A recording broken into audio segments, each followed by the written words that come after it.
in the Cormorant Hunt, I really challenged myself to create a compelling villain, like an actual antagonist for Ari Falk to square up against.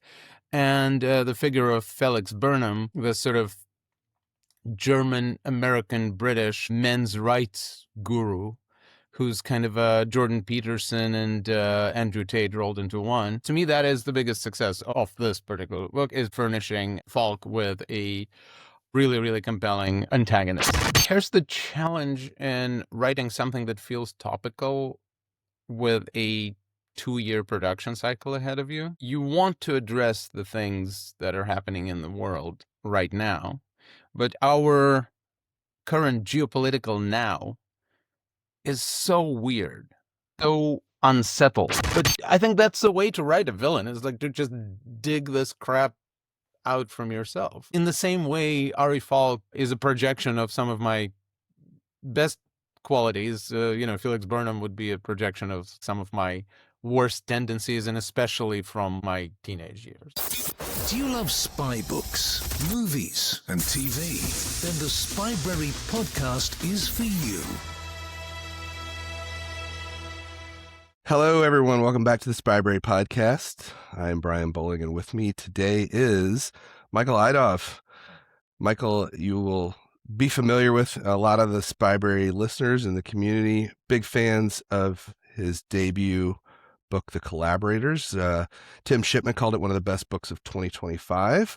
He was on the podcast with Shane back in episode 261 talking about that novel. So if you haven't checked that out, go listen to that. But we're going to talk about his follow-up, the thrilling sequel to The Collaborators, The Cormorant Hunt.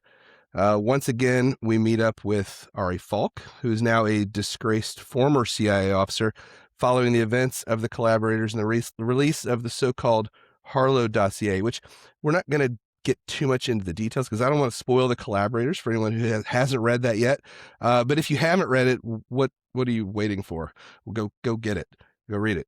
But in The Cormorant Hunt, we meet up with Ari again, who's hiding out in Georgia. And for some reason, I think this may be a U.S. thing. I always feel like I have to qualify that I'm talking about the country.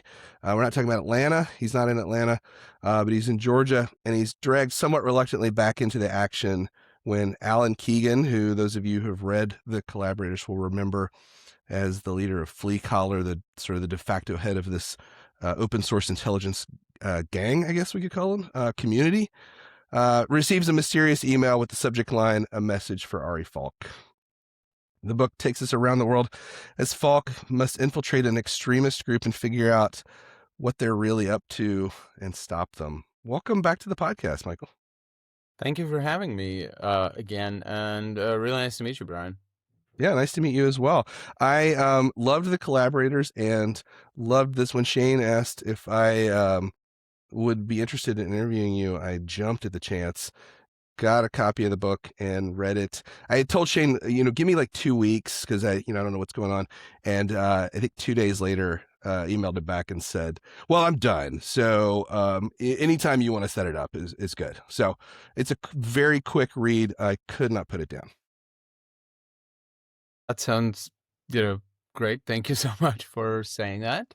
I've also been told that my books are too short, but somehow this is really weird. I don't really pay attention to the length. When I write, I just kind of try to write it, as it, as it lays itself out.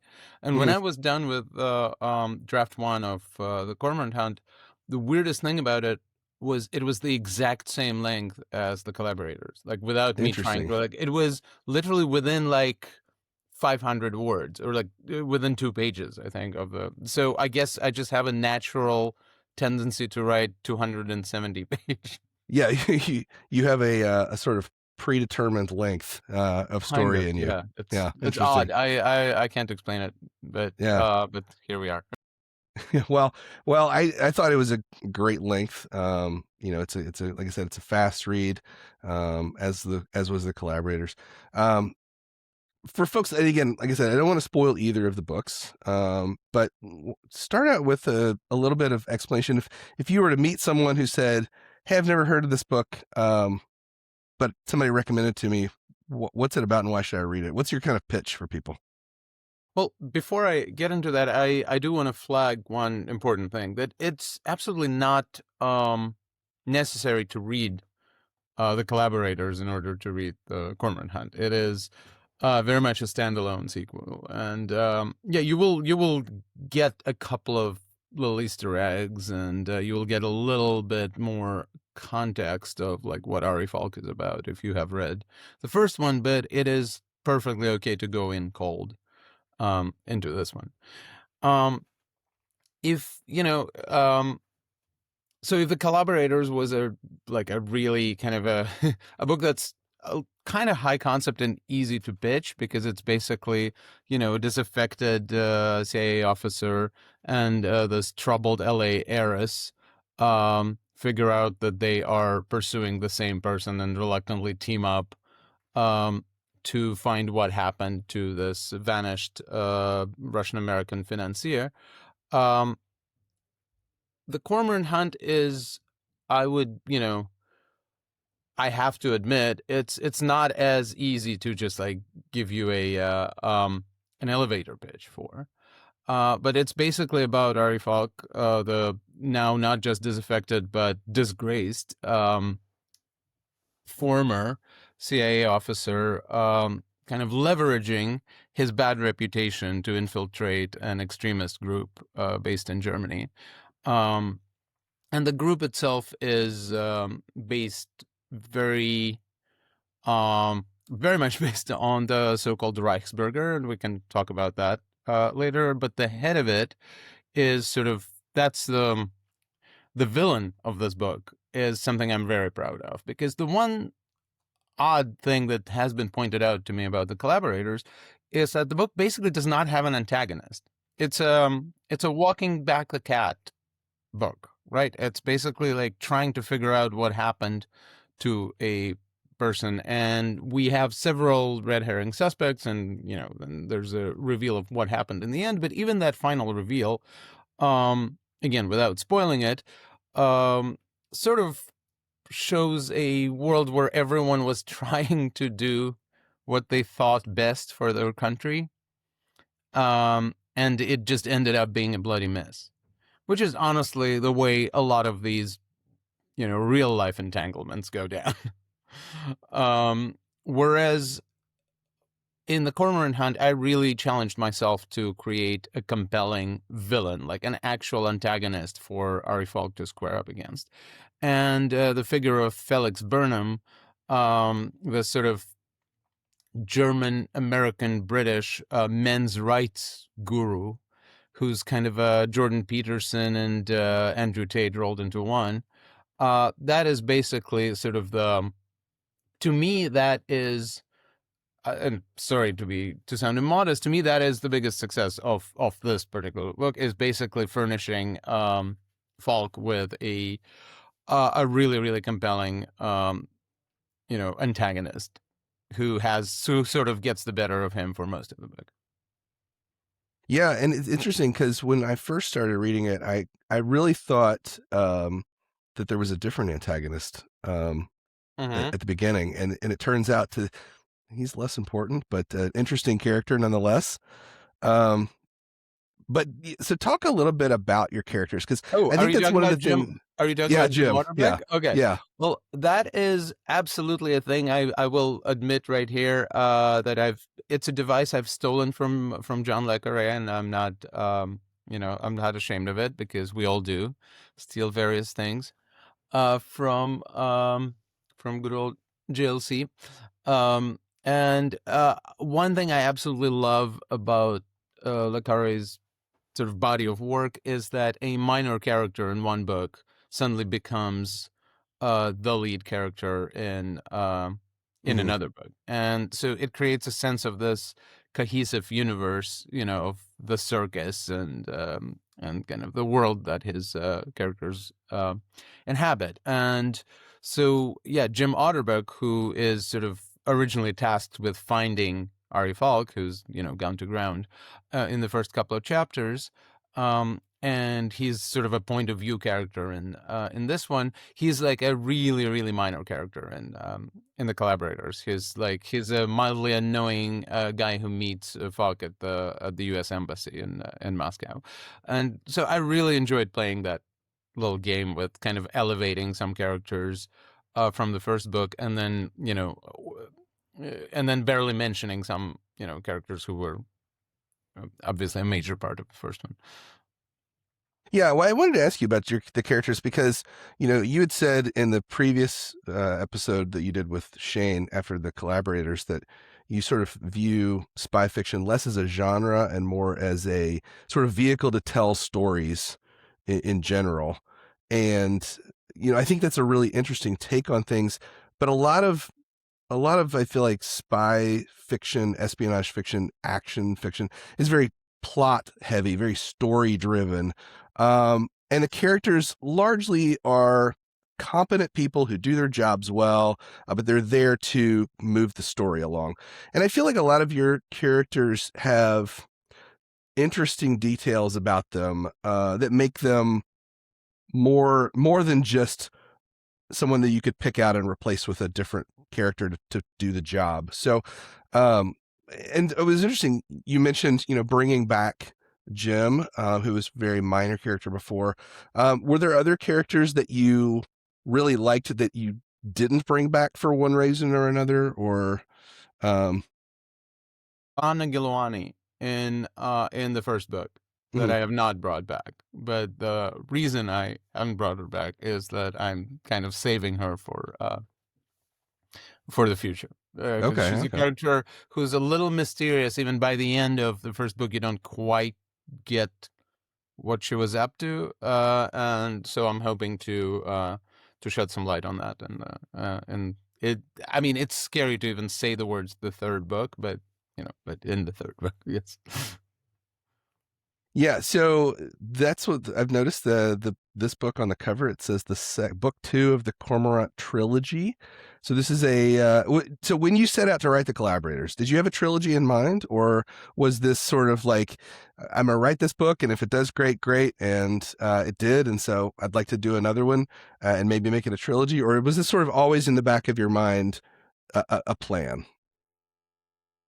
You know what? It's really funny. It's like it reminds me of all these interviews with like the Wachowski siblings who are like, oh, The Matrix was always meant to be a trilogy. I was like, no, it wasn't. Yeah. But honestly, it was the other way for me. I originally thought, oh, this could be a series. I could just do these like for the next 40 years of my life, And then I think somewhere in the middle of writing the second one, I actually thought, you know what? And honestly, God bless Scribner, my publishers, who were so excited about the first one. They signed me up to do the second one before the first one came out. So I had a contract for book 2, like a year before the first one it was even published.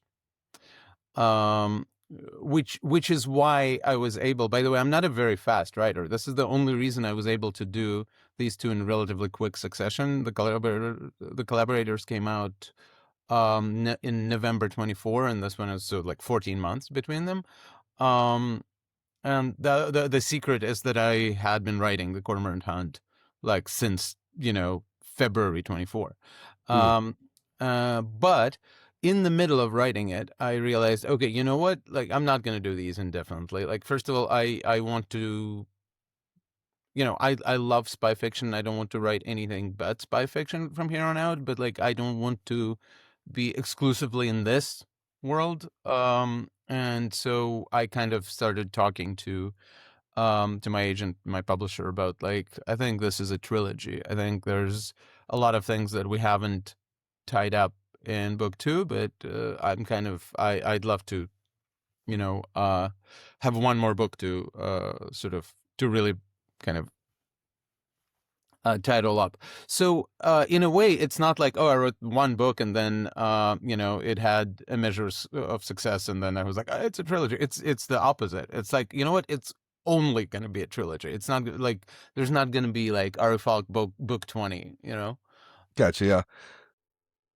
Yeah. Yeah, so you mentioned that it's a somewhat of a standalone in that you can read it without having to read the collaborators first, which does make it sound more like a kind of ongoing series, a la like Le Carre or Daniel Silva's Gabriel Alon series. He's 20 something books deep now, and you can pretty much pick any of them and start. Um, so, do you feel like it's more like that, but you're limiting it to 3 books, or rather than like you said, the Matrix trilogy or the original Star Wars trilogy, where you sort of have to watch them in order to understand what's going on? Um, I just don't want to be, presumptuous about as you said before we started taping. It's like, it's much easier to review movies because 2 hours and you're done, right? I always Hmm. felt like it's such a big ask, even when the book is relatively short. Like, here, spend your entire weekend reading this, which is why I've never really like pushed um early versions and early drafts on my friends unless they would like explicitly ask for it, because I always feel like it's a big ask, you know so same applies to the books when they come out. Like, I can't in good conscience, look a reader in the eye and say like, oh, you should read the other two before you do this one. Like, everyone Hmm. should have um I think the flexibility to read one or two or three and not be punished for not having read the entire shelf. So when I was writing the second one, I actually took kind of extra care, to kind of reintroduce characters in sort of a subtle way, or to recap things that needed to be recapped kind of early on, just so that we can get out, get the sort of um get that out of the way and get on with the main plot. Yeah, yeah, yeah. That makes sense. I'm actually, I just started watching the series Tehran on Apple TV. Hmm, Um, it's good. yeah, it's very good. And what the reason because I'm a big Hugh Laurie fan, and so Hugh Laurie, but it's season 3, and so I'm like, all right, well, I got to sit down and like marathon through seasons 1 and 2 to get to that point. And turns out it's a good show even before he joins it. So that was nice. But yeah, I can see what you mean. Like if somebody comes to your stuff late to say, well, this is book 5, and so you got to go back and read 4 more before you can get this one. Yeah, I don't want to do that to people. Hmm. Yeah. So yeah, so that's why. Yeah, you're right. So And was there? for the record, I'm also a big Hugh Laurie fan. Yeah. Yeah, he's fantastic. Everything I've ever seen him in or heard him in, his music is. I don't know if you know, he plays blues piano and Oh, yeah, has a yeah. couple of albums out. So, um, so did you feel like there was a lot of pressure on you with the second book? You hear this a lot with musicians, right? Speaking of musicians, somebody kind of catches lightning in a bottle. Their first album was a huge hit, and then they're like, the second one just doesn't live up or whatever. Was there pressure on you to sort of perform the second time around? Mostly self-administered Yeah. pressure, but I would say yes. But with music, it's the sort of the problem is that and this is very similar to how it went down with this. Because the first album is always the best songs that you've written over the last 10, 12, whatever, however many years, right? And then you put it all out. And if it works, then they need the next one within a year. And so now you need to equal your output from the last, like from literally your entire life leading up to this moment. Right. But now you're on deadline, right? Right. So I had a bit of that. And one problem had to do with the sort of the self-imposed rule that I had for the first book and still kept to in the second one. And the rule is I only write about places where I've actually lived. Luckily, I've lived in a lot of places, and I was able to tap into my biography for the Collaborators because I can authoritatively write about Berlin and south of Portugal and Thailand and Moscow and Riga, because I've lived in all these places. Hmm. Um, and so by book 2, I started running out of actual places I've lived, and the only two that I could still sort of very authoritatively write about, like, visualize actual street corners and cafes, and if you turn around this corner, this is what you'll see. The only two cities that were left for me were well, that fit the narrative, were Prague and Hmm. Tbilisi, Georgia, as you mentioned. And so I knew going in that, like, okay, I'm gonna center this around Georgia and Prague. So for book three, I'm down to Detroit, basically, where my parents live. So I guess that's Hotbed of espionage yeah, activity, exactly. the Motor Well, the City. Canadian border is right nearby. So. That's right. Yeah. Yeah. Well, I was going to say that's one thing that I really liked about this book and the Collaborators both were the settings. And, I love London. It's probably one of my favorite cities in the world. But to me, London is to spy fiction what LA and New York are to police procedurals. And, whether you're reading a book or watching a show, anytime I would turn on like a police procedural show or movie and it's set in, Tulsa, Oklahoma, I'm instantly more interested because, oh, this is different, and so, I didn't know much about Latvia, or Georgia. And so it was very nice to see some of these places. And you didn't mention, so I assume you have never lived in Andorra. No, I've been there. I've been to that Okay. weird spa that Yeah. the characters meet up at, and Andorra is. I mean, speaking of like places that are just born to be a spy movie setting, like Yeah. Andorra is absolutely one of these. It's this weird, kind of like inside Europe but not part of the European Union, but also kind of almost Spain. The US ambassador to Spain is also like the ambassador to Andorra, etc.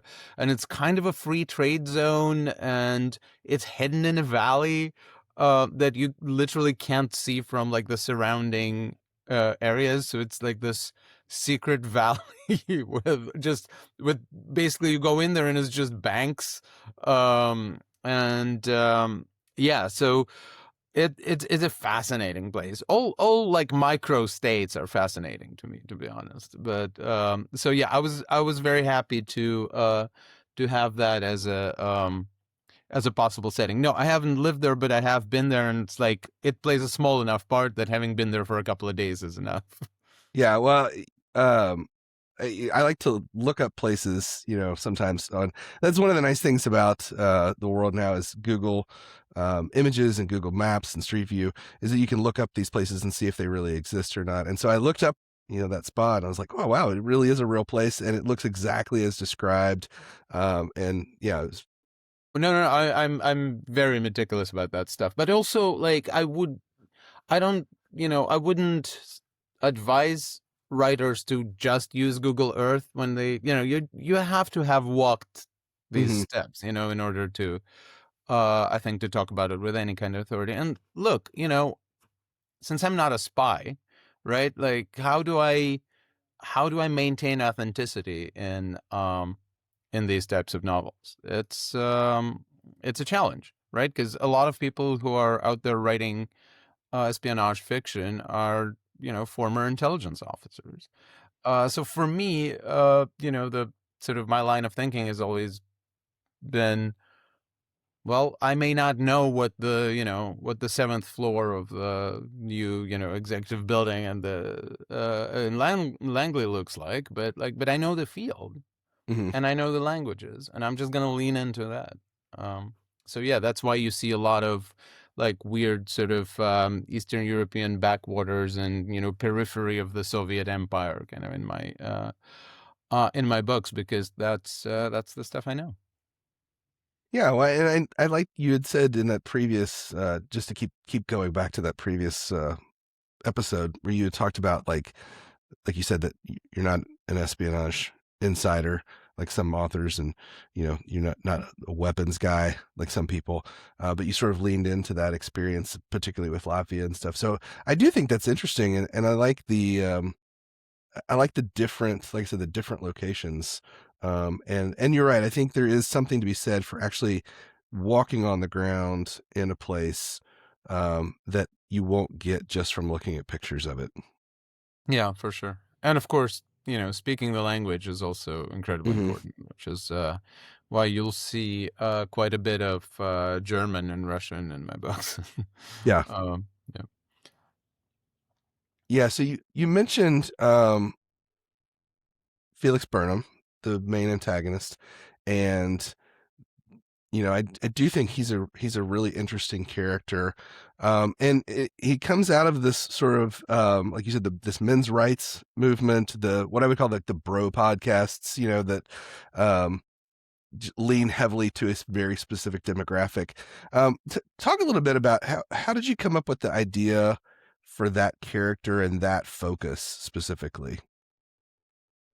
Well, here's the challenge in writing something that feels topical with a 2-year production cycle ahead of you, you know? Um, you want to address the things that are happening in the world right now, but our current geopolitical now is so weird and Hmm. so unsettled that it's incredibly hard to write to it. Because I think we all share the feeling that we are in the middle of a shift between sort of the post World War II world order towards something new, but that shift hasn't actually been completed yet. So for the first book, I really wanted to address the question that loomed really large in my mind, and I think in everybody's mind in 2022 when I started writing it.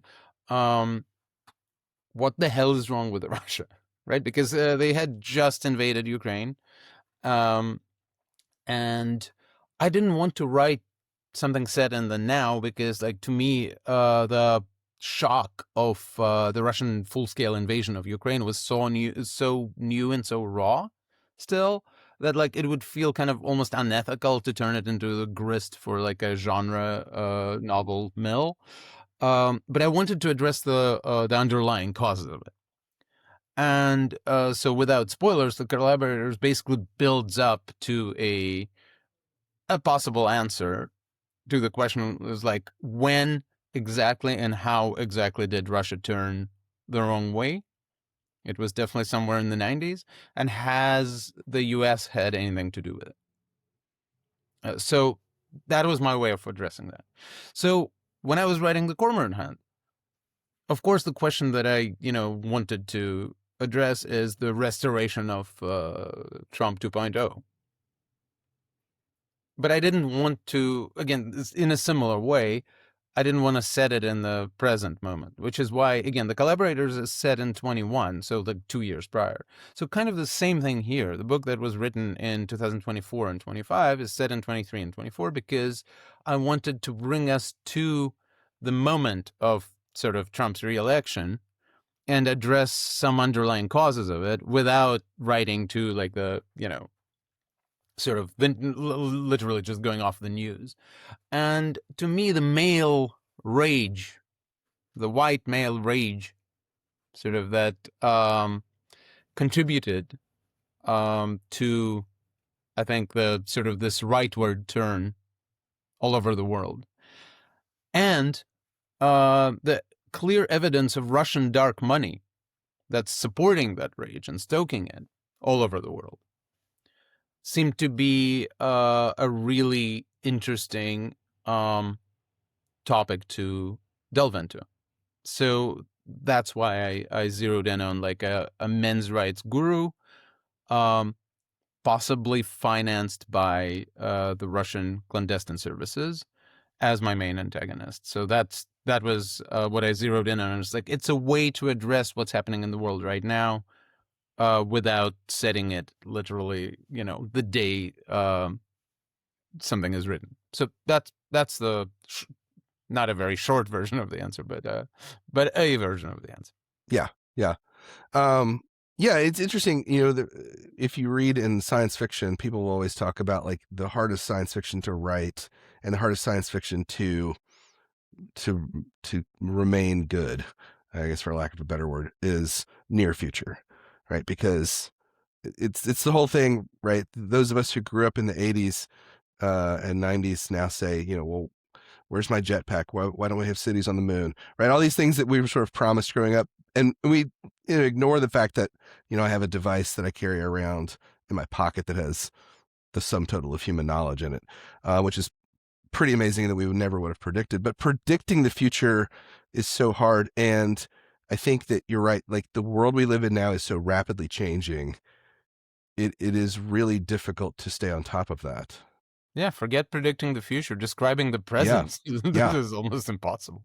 Yeah. I saw David McCloskey said, wrote in something the other day I saw saying, pity people who are trying to write modern spy thrillers because, like you said, if I sit down and write a book today, it's not going to be published for a year or two at the least. So if I'm writing about today, that's all going to be different. And he talks about the phrase overtaken by events.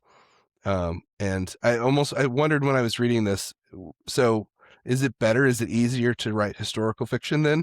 And you're sort of doing that without being what I would normally think of as historical fiction. Right, because I always go 2 years sort of back, sort of to find the most recent thing that's at least settled in our minds and in reality as like something that has definitely happened, and then I can address that. But so yeah, I wrote a very similar thing for GQ when the Collaborators came out, like a little essay about the impossibility of writing spy fiction when, in a world where like the US president is in on it is not even a twist. It's like, Right. Yeah.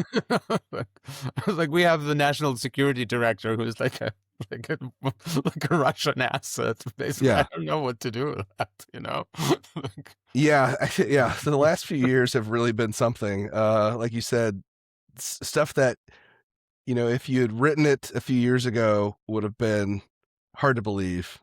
And now is like, yeah, okay.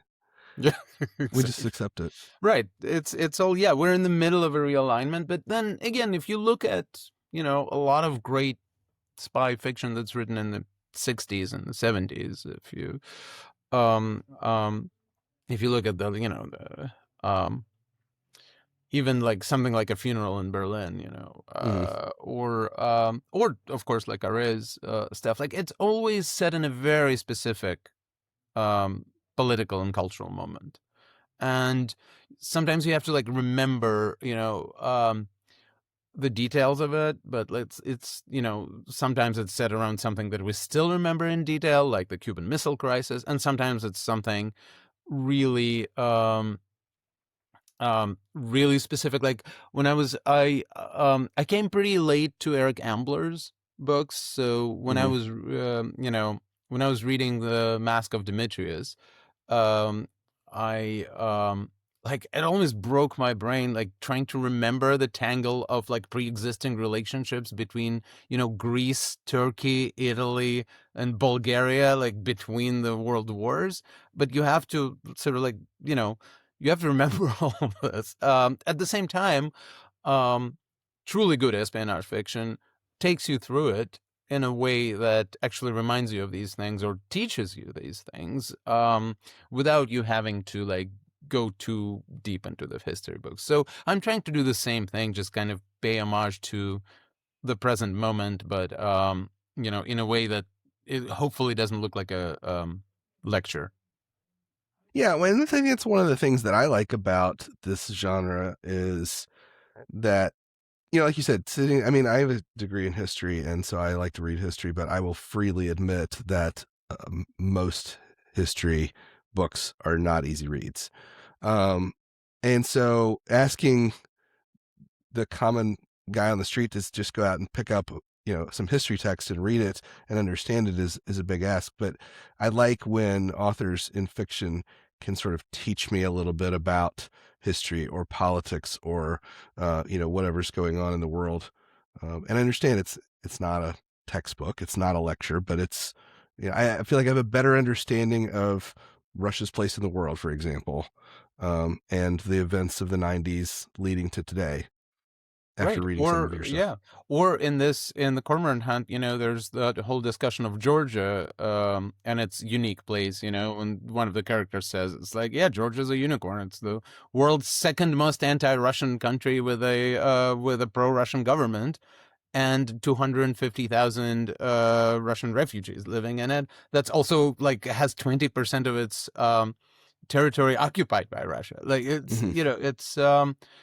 it's absolutely unique in its political sort of a placement, and diving into that, and you know and then setting like sort of the most like all out action sequence I've ever written, at the Tbilisi airport. That was a lot of fun, and part of the fun is that it's informed directly by like the realities of its very strange political situation. Yeah, that was a great sequence, I thought too. Very 21st century in its technology, but also very timeless in that essentially it all boils down to it's a car chase. Right. You It's know, yeah, to spoil it a little bit for the readers, it's cars try to avoid a drone attack with a spotter drone and an actual bomber drone pursuing them. yeah. I think it's interesting what you were saying about looking back through history and stuff. And I think that's one thing that's easy to forget looking back is that history was at the time current events and was not settled, right? I think about World War II. I did a bunch of stuff in college about World War II, and we look back and in our minds now, the outcome was settled. And we forget that in the moment it was far from settled. It was just as amorphous and up in the air as any events are today. We just have the benefit of 50, 60, 70 years of hindsight, um, where things all worked out the way they were supposed to. Well, it's certainly not settled if you ask the Reichsbürger, which is again like the sort of the people, this weird sort of German half cult, half political movement that I'm describing in the Cormorant Mm-hmm. Hunt. Um, where basically a part of their platform is that modern Germany is not a legitimate state, and if they ever come into power, like one of their first acts in power will be to actually formally surrender to the Allies, thus officially ending World War II in a way that they feel hasn't ended yet, because they think that the modern Germany is an illegitimate for-profit enterprise and not an actual state, which is completely deranged and very dangerous. They're sort of the German equivalent of the three percenters in the US who just like straight up don't believe in the federal government. Um, and so yeah, that was a lot of fun research into that. And since, the big action sequences in my books are usually based on something that happened in reality, happened in the news, so I guess it's not much of a spoiler to say that like a certain sequence in the book is based on this giant police sweep that the Germans did in 2022, I think the biggest in the country's history, where they rolled up like hundreds of these Reichsbürger who were trying to basically stage a coup. And there was an unmistakable trace of Russian financing in some of their activities as well. Yeah, I remember you had talked about that in the Collaborators as well, basing a lot of these things on real events. And it made me think of, there's this thing that you always hear people say and I feel like we say it all the time now because, again, the world is such a strange place. But we say, if I had written this in a fiction book, no one would believe it. Do you ever feel like you run into that when you pull these things and you say, look, this is literally, I just cut and paste this from the BBC, but people are going to go, this is a little far-fetched. It's true that we have to kind of what's realistic and what's not realistic has kind of shifted, because like if I wrote a scene with 1,000 exploding pagers or something like this, like yeah, right, it would be like People say People would be that's like, okay, crazy. that's cool, but that's a little too genre, isn't it? Mm-hmm. So yeah, it's almost like there are different rules of verisimilitude for reality, where Yeah. like anything can happen, and for books, where we still feel like some things are quote unquote realistic and some are not. But that feeling might be a little outdated. I think Yeah, you're right. like you said, in fiction we have these rules about what's believable and not believable, um, and yet in the real world those rules don't really apply, especially these days. Yeah, exactly. Um, the you mentioned the three percenters and the Reichsburgers, and these groups. I have to admit I don't know a whole lot about. Partially, I think that's for my own sanity. But you said you did a lot of research into these groups. One thing I don't seem to understand about groups like this is how ludicrous their ideas sound to those of us who are not on the inside. But they really believe this, right? Again, reality keeps throwing, a wrench into the works, right? Yeah. Because it's like, look at QAnon, right? Yeah. We've spent years saying like, ha, they're insane, but like, apparently not. They just picked the wrong target. Yeah. You know? Yeah. Yeah. Yeah. Yeah. It turns out everything they were talking about probably is true, just different players. Just yeah, just exactly. And Yeah. now there might be evidence that the actual players in this have had a hand in sort of like pointing them toward the wrong target, and Yeah, saying that. I think that all the time. Anytime I hear something like really outrageous, I go, "Is this just like intentional deflection? Are you saying this so that you're going to throw everybody off your own trail?" Well, I mean, it's dangerous to get into that mindset, of course, and you just have to follow the evidence and not Yeah, vibes, because I think following vibes didn't get us anywhere good for the right, last few right. years. But yeah, I mean, obviously, especially with the current administration, there's a whole lot of projection going on, and so the old adage about like how every accusation is a confession seems to apply again and again and again. It doesn't mean it applies in every single case, Right. but there are certainly It sure provable feels like cases there's where patterns. yeah. Yeah, Yeah. yeah. You mentioned talking about the disaffected white male. Um, with the whole they don't like the way the world is going, and that's one of the things, particularly the Reichsburgers. Like to me, I go, I mean, these people, they weren't even alive. And in most cases, their parents weren't even alive during World War II. So to me, that's one of the things that's hardest to understand about this is that you have no stake in this, but you have latched onto it. Did you come across anything when you were doing all this research as to like why this group in particular is latching onto these things? And Well, look, I need to be careful about how I phrase it, because I don't want to demonize these people and just say like, oh Mhm. yeah, they're all just like villains with no redeeming qualities or anything like that. I think there are legitimate grievances in the world, and there are ways to channel these grievances that are advantageous for certain groups, and a lot of people get caught in that. Um, so I think that the way the society is set up, it is almost easier to just focus on like it's all women's fault, or it's Mhm. all like it's all the immigrants, right? And then to consider the foundations of the society sort of as it's been run for like the last 100 years or so. um and like any choice you make puts you into a pretty unsavory company, unless you just kind of toe the line and stay like nice and centrist, and then you can feel good about yourself. But like that is uh it's easier than ever to become an extremist, because there are legitimate, I think, as I said, there are legitimate grievances that are just easier to channel into blaming someone um, than into demanding like wholesale reform.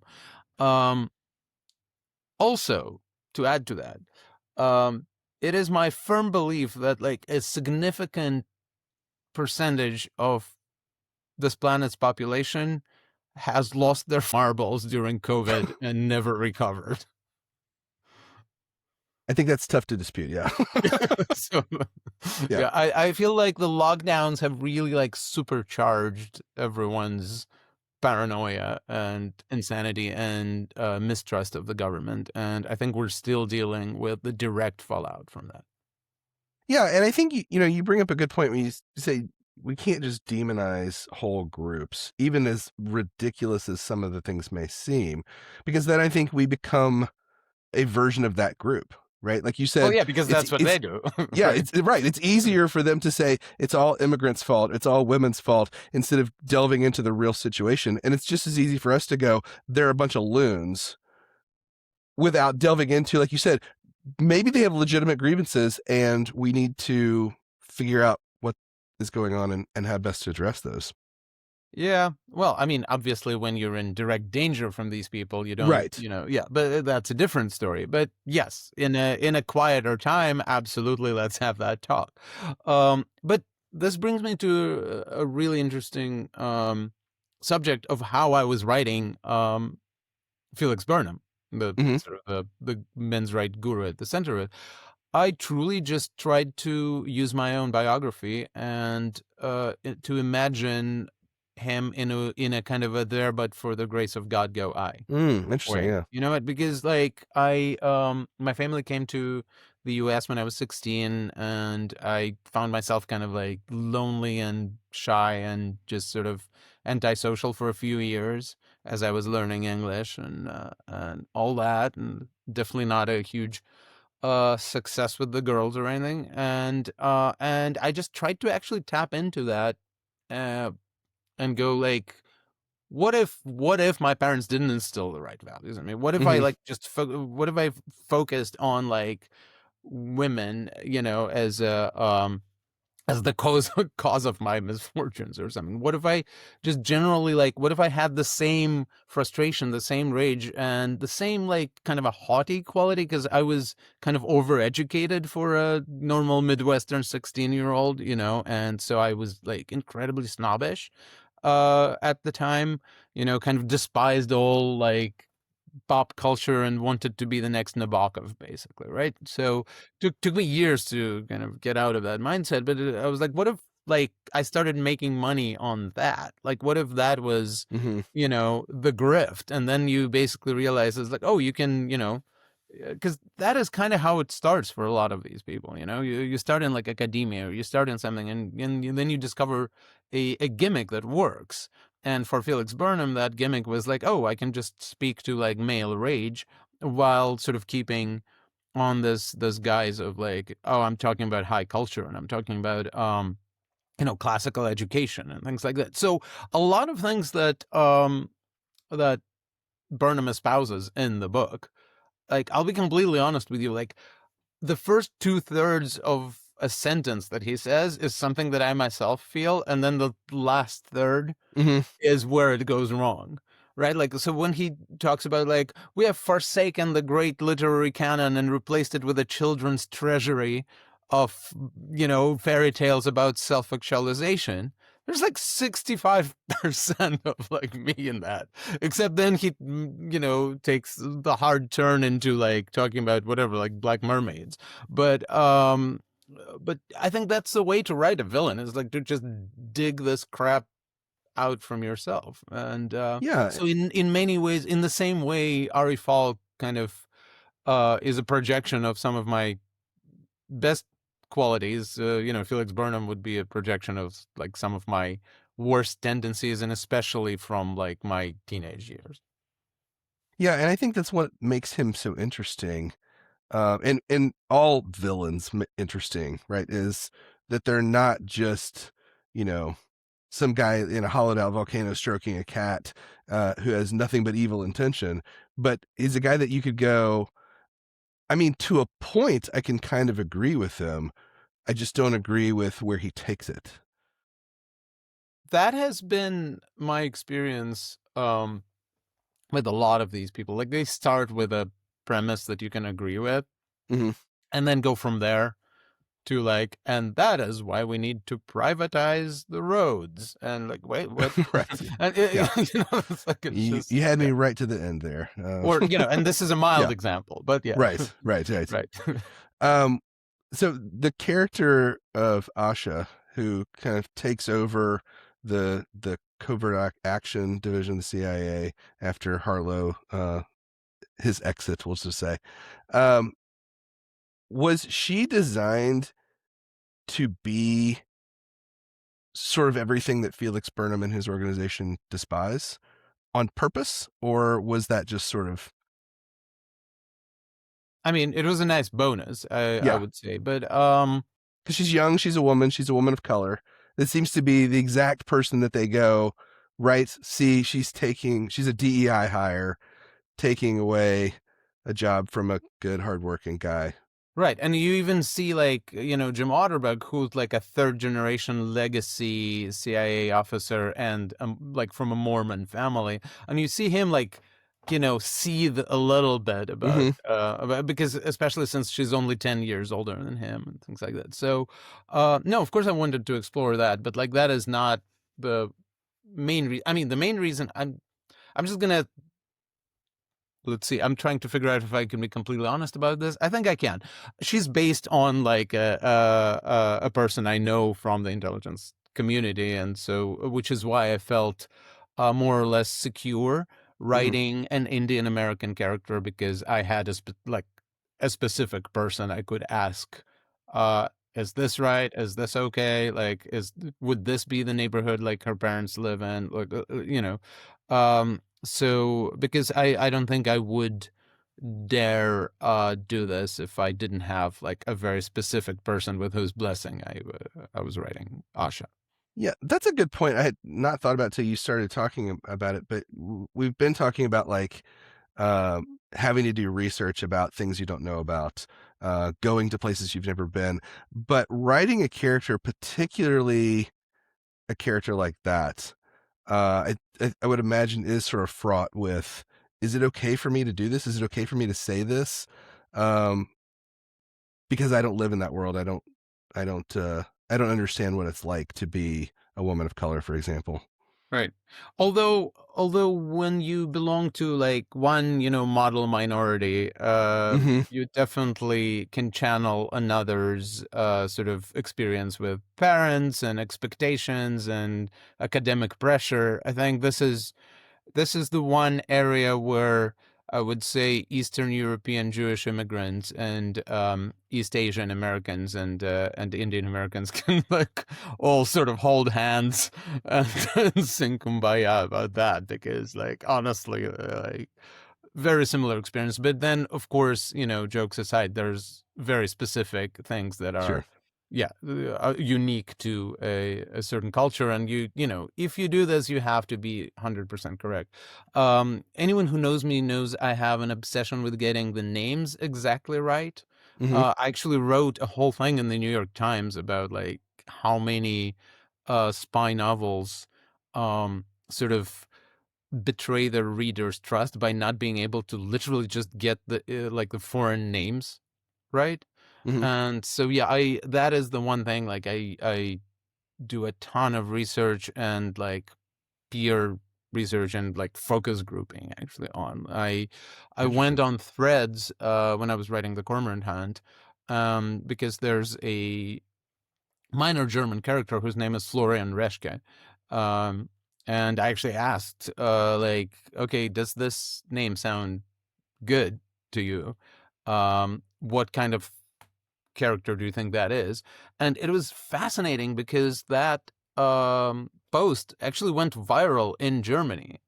And so many people writing back to me said, like, you know, thank you for asking, because most Anglophone writers, just like, if they need a German character, they'll just name him like Dieter, Hmm. or Hans, and like no one checks like what actual German names sound like. And then, I found out amazing things like, like for example, Florian is kind of a millennial name, and he's probably from the north of the country, and et cetera, et cetera. So it's like, um, and so people started like guessing what his biography would be, and Hmm. they actually really nailed it, because they were like, "Oh, he's." Everyone agreed that his party is SPD, the sort of the center left one. It was like with the name Florian Reschke, like he's absolutely SPD. That was like complete consensus, and I love stuff like that. That is part of the that is one of the biggest pleasures of writing spy fiction for me, is getting this type of stuff right, you know? So where do you start with something like that? I mean, you said you had this name and you kind of put it out there and they all said they liked it, but how do you come up with the names to begin with? I think it was just a portmanteau of like two names of real people I knew. But you just kind of Yeah, found it was something. like Okay. last name from a friend and like first name from, Uh, I think literally like Florian von Donnersmarck, the director of The Lives of Others. okay. Interesting. All right. Well, so you sort of hinted a little bit at book 3, and you mentioned that there's a character that may be showing up. You sort of said also that you started writing this book before the Collaborators even came out. Are you writing book 3 now, or are we going to have to wait a long time because uh, you haven't been writing it all along, or? I certainly haven't been writing all along, right? No, and if all goes well, I will take the rest of 2026 to make a movie. So I'm supposed to direct it's also a spy thriller. It's called Stratagem. It's based on a script that my wife Lily and I wrote. Um, it's starring Numi Rapace, whom some of you might know as, the girl with the dragon tattoo, and a fantastic Korean actor, Teo Yoo. You may know him from Past Lives. Not your past lives, the movie Yeah. Past Lives. And so I'm really looking forward to doing that. And the moment that's done, it's off to write the third book. But yeah, I mean, considering the second one came out like 5 days ago, it feels weird talking about the third Yeah. one. Yeah. Yeah. Well, I'm Plus, already. you'll need to. Plus, honestly, I mean, I'll be completely honest. If no one buys the second one, I don't know. Like, I don't know if I'll be able to do the third one. No, I honestly, I'm too obsessive compulsive to claim that something is a trilogy and then not write the third one. Yeah. So So but even if it's it would self-published on be a blog, it's nice going to be to out there. know that I'm writing it, Yeah. not into vacuum. Right. Yeah. Sure. Well, I'm for one can't wait for it to come out, and now I'm excited about this movie. So um, we will. If you have not gotten your copy yet of the Cormorant Hunt, you should pick one up, and we'll put a link in the show notes at spybrary.com/290. Thanks, Michael Idov, for joining us, and we're Thank you, looking Brian. forward to the movie and then books in the future. Always a pleasure to be here. Thanks. Great. Thanks so much.